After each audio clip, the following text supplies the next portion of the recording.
Na Dinamarca, reservistas foram chamados às pressas após drones russos serem detectados no espaço aéreo. Ex-militares dinamarqueses foram chamados a se apresentar ao serviço militar rapidamente. Os países da União Europeia vão realizar nos próximos dias uma cúpula importante em Copenhague justamente para discutir como a Europa deve reagir às provocações militares russas. E aqui as opiniões dos europeus divergem. Alguns dizem que já é hora de eliminar qualquer russo que entrar ilegalmente em países da OTAN. Outros, como o presidente da Finlândia, Alexander Stubb, afirmam que não é necessário abater nada, mas sim ter paciência e apenas escoltar os aviões russos no seu espaço aéreo. E enquanto na Europa discutem dessa forma, a Dinamarca convoca urgentemente os reservistas e na Suécia, de repente, começaram a falar publicamente sobre a criação de armas nucleares. Armas nucleares em meio às ameaças da Rússia? Na Suécia surgiram debates sobre se o país deveria tentar novamente obter a bomba nuclear sozinho ou em conjunto com os aliados da OTAN. Vou dar um spoiler. A Suécia, durante a Guerra Fria, quase conseguiu obter armas nucleares, então não é impossível que certos desenvolvimentos possam ter restado. Meu nome é Alexei Petchy. Vamos discutir esse assunto juntos, mas antes, lembro que neste canal do YouTube saem diariamente vários vídeos analíticos sobre acontecimentos mundiais para mantê-lo informado de todas as notícias.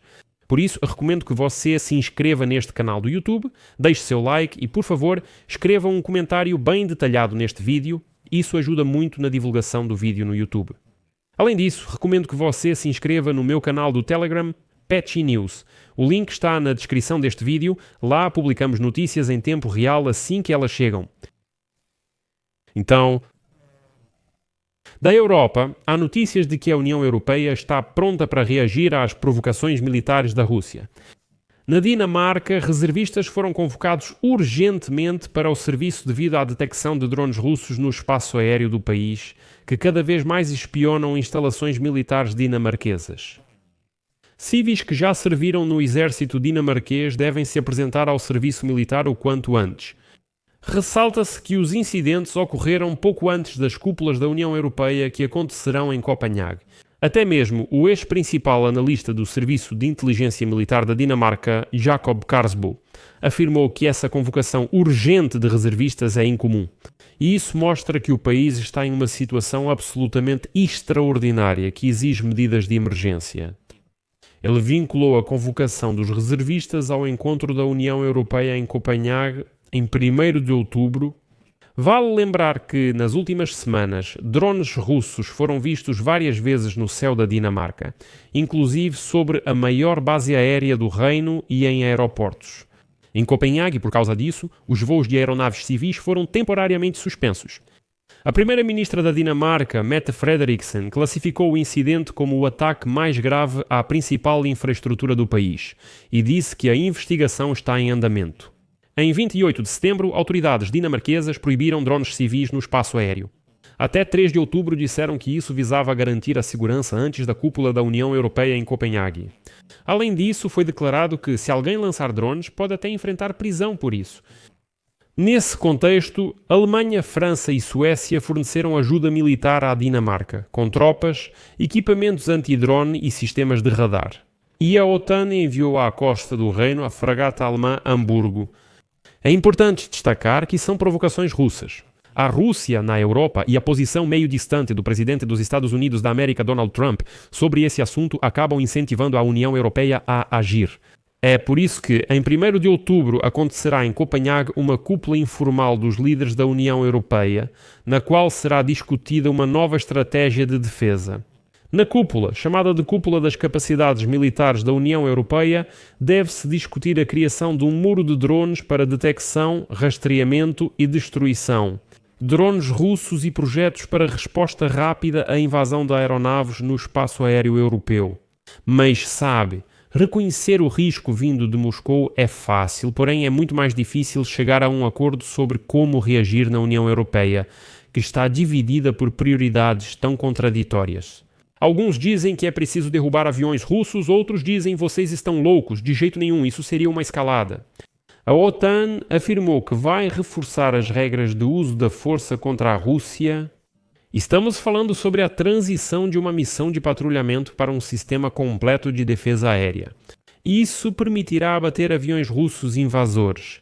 Atualmente, as esquadrilhas de patrulhamento do espaço aéreo têm como principal função escoltar aviões militares russos que invadem o espaço aéreo dos aliados, exceto nos casos em que representam uma ameaça militar clara. Como determinar isso não está claro. Ou seja, na OTAN dizem que, por enquanto, se um avião russo entrar, por exemplo, na Estónia, a tarefa da esquadrilha de patrulhamento é apenas escoltar esse avião e dizer: saiam, não podem ficar aqui. Embora lembre que os MiG-31 que entraram no espaço aéreo da Estónia, na verdade, são portadores de mísseis Kinjal. Como é possível identificar se ele vai lançar esse míssil ou não? E agora, na aliança, dizem que está na hora de não apenas escoltar os aviões russos, mas abatê-los imediatamente. Entrou no espaço aéreo, ignorou o aviso e foi abatido. Lembro que os aviões russos ficaram 12 minutos no céu da Estónia. Isso é bastante tempo. Porém, o presidente da Finlândia, Alexander Stubb, afirmou que não ordenará pessoalmente abater aviões russos, mesmo se entrarem no espaço aéreo finlandês. Segundo ele, é melhor simplesmente ficar em silêncio para não provocar um conflito. Melhor escoltar e pedir aos russos que saiam do espaço aéreo. Agora, em Copenhague, líderes da União Europeia terão dificuldade em equilibrar conter a Rússia e evitar uma guerra, considerando Donald Trump. Porque Trump basicamente diz: a OTAN deve abater aviões russos. Mas se eu vou apoiar vocês nisso, não se sabe. Aqui quero destacar que em conversas privadas, funcionários europeus hoje, na verdade, alertam sobre o risco de um momento Ferdinando. O momento Ferdinando é quando uma escalada repentina pode levar o continente à guerra, como após o assassinato do ex-arquiduque em 1914. Nos bastidores do Conselho Europeu esse é o principal assunto. Ouçam, talvez seja preciso agir com cautela para evitar que chegue o momento Ferdinando. E enquanto a posição na Europa continua instável, a Suécia decidiu agir por conta própria e seguir em frente. Devido a ameaças da Rússia, a Suécia passou a discutir criar armas nucleares próprias. No país, surgiram debates sobre se a Suécia deveria tentar novamente obter a bomba nuclear, sozinha ou em conjunto com os aliados da OTAN. Então, Jimmie Åkesson, que é o líder do partido de direita Democratas Suecos, do qual depende a coalizão governista, foi um dos primeiros a se interessar por essa ideia. Depois, Robert Dalsho, ele é pesquisador do Instituto Nacional de Pesquisas de Defesa da Finlândia. Ele sugeriu discutir a criação de armas nucleares próprias com componentes suecos. Essa mesma opinião é compartilhada pela deputada do Parlamento Europeu do Partido de Centro-Direita Democratas Cristãos, que faz parte do governo, Alisa Teodorescu-Mave. Ela acredita que a Suécia deve desempenhar seu papel na estratégia europeia de armas nucleares. Ou seja, também precisa de armas nucleares e virar uma potência nuclear. E aqui eu lembro que essas conversas têm fundamento. A Suécia, durante décadas, conduziu secretamente seu próprio programa nuclear durante a Guerra Fria, quando era neutra. Após 1945, a Suécia pesquisou ativamente o uso de armas nucleares pelos Estados Unidos da América em Hiroshima e Nagasaki. Mais tarde, 3 anos depois, o chefe do Estado-Maior da Defesa da Suécia encarregou o estudo da produção de uma bomba à base de plutônio. Em 1956 e 1957, a Suécia detonou secretamente bombas poderosas na Lapónia. Como resultado, se você conhece a história, formou-se o lago Fuahaure e essas simulações de explosões nucleares faziam parte da preparação para o Programa Nacional de Desenvolvimento de Armas Nucleares. Ou seja, a Suécia estava determinada e avançava com sucesso na produção de armas nucleares. O urânio já era extraído no país e 2 reatores nucleares foram construídos para obter plutônio. E então, em 1957, a CIA concluiu que a Suécia possuía um programa nuclear suficientemente desenvolvido, permitindo que ela produzisse armas em 5 anos. Em meados dos anos 60, quando, segundo estimativas, faltavam apenas 6 meses para o país criar a bomba nuclear, o projeto começou a perder força, por causa do movimento antinuclear da sociedade dos gastos colossais, mas principalmente por causa das garantias secretas de segurança dos Estados Unidos da América.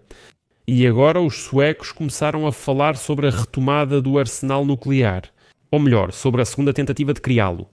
E quando essas conversas começam, isso indica que, talvez exista uma certa desconfiança em relação aos atuais Estados Unidos da América e uma aposta apenas nas próprias forças. Bem, como dizem, a Rússia, com sua agressão, pode acabar criando um grande porco-espinho bem nas suas próprias fronteiras. Para Putin, tudo segue conforme o plano. Deixo reticências. Escreva sua opinião e conclusões nos comentários. Inscreva-se, ative o sininho e deixe o like. Até mais. Cuidem-se.